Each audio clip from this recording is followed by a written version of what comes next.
整个呼吸道的过程中有一个阻塞的情况，那就像这样，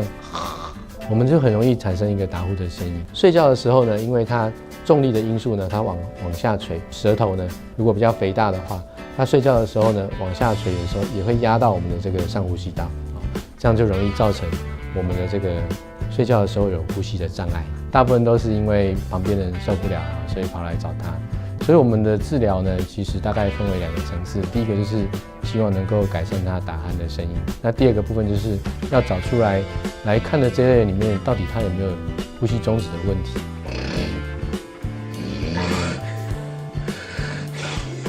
如果像这样，然后卡住了以后呢，这时候他停了一个时间以后，然后过一会再噗很大一声，睡觉的时候呼吸停止的时间超过10秒以上。或是说呢，他的这个1个小时的次数超过5次呢，这样子我们就可以说他有睡眠呼吸中止的情况，睡眠品质变得很差，他的睡眠会片段化。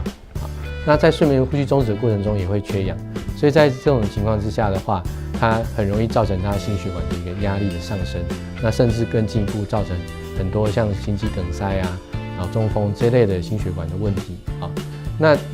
也容易引发心律不整啊这些等等的。过了15年以后，他的这个死亡率呢，可能跟没有呼吸中止的人呢，可能会高达30%。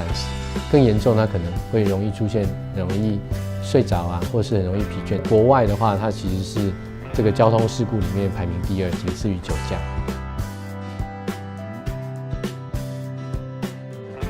接受一个晚上的夜间的睡眠的测试，那我们会依照这个睡眠测试的这个严重度来做这个治疗的这个评估。如果说他的睡眠呼吸中止1个小时在15次以上，那这种是中度以上的话呢，我们的治疗的选项呢，就是以这个使用鼻罩式的阳压呼吸辅助器呢为主。那他这个只要在睡眠的时候呢，把它戴在鼻子上呢，它借由这个机器所产生的一个压力，把阻塞的这个气道把它撑开来。止鼾牙套呢比较适用于就是